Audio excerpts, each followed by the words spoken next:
Видеть вас всех здесь в этот замечательный первомайский день. Очень замечательная погода стоит, просто вот природа радуется вместе с нами, и это очень здорово. Хочу в первую очередь поблагодарить вас за то, что вы пришли сюда, вот на эту площадку, по сути дела площадку, которая постоянно использует региональное отделение политической партии ЛДПР для проведения своих массовых мероприятий. Уже не первый раз мы здесь, что вы пришли сюда именно к нам. И вместе с нами отмечаете этот замечательный праздник, праздник весны, труда и хорошего настроения.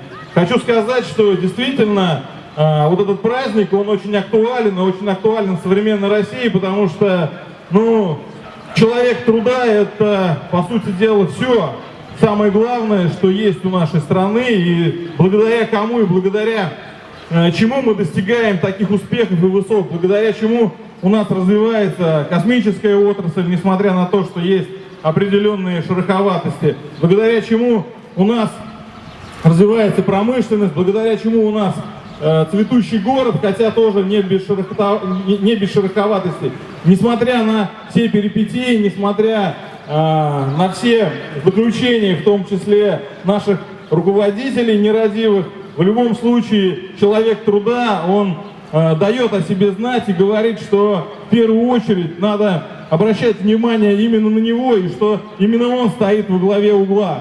А вот, несмотря на то, что у нас праздник сегодня, есть, конечно, определенные широковатости, как я уже сказал, на муниципальном, на региональном, на федеральном уровне, когда у нас министерства и ведомства, в том числе, не могут разобраться между собой и говорят, что там то надо убирать накопительную часть пенсии, то надо ее оставить, проводят вот эти непонятные эксперименты и меняют, скажем так, на ходу правила игры. Опять же, очень серьезный и актуальный вопрос, который затрагивает интересы любого россиянина, абсолютно любого, это пенсионный возраст. Вот ни для кого не секрет, что в последнее время наши федеральные структуры начинают вести разговор. И, к сожалению, я думаю, это не просто так, это, наверное, обосновано о повышении пенсионного возраста для мужчин и для женщин. Так вот, я заявляю, что и партия ЛДПР, и фракция ЛДПР в Государственной Думе не раз выступала по этому вопросу, общались в том числе вот на последнем докладе с председателем правительства Дмитрием Медведевым, что в России пенсионный возраст повышать нельзя. Вот на эту тему надо наложить табу.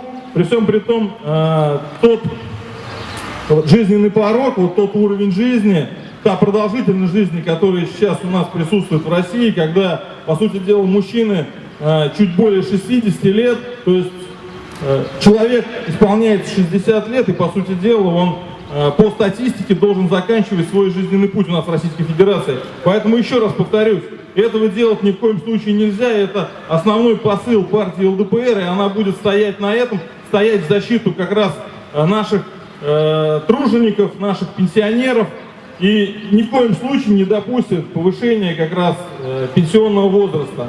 Хочу еще сказать, что сегодня у нас мы отмечаем Первомай, но, естественно, все разговоры и основной посыл — это как раз празднование 9 мая, празднование Великого Дня Победы. В этом году у нас 70-летний юбилей, и наша страна, в том числе и партия ЛДПР, в том числе и горожане, естественно, с большой радостью отметим этот праздник и лишний раз покажем как раз нашим западным коллегам, что Россия сильна духом и что вот языком ультиматумов с нашим народом и с нашей страной разговаривать ни в коем случае нельзя.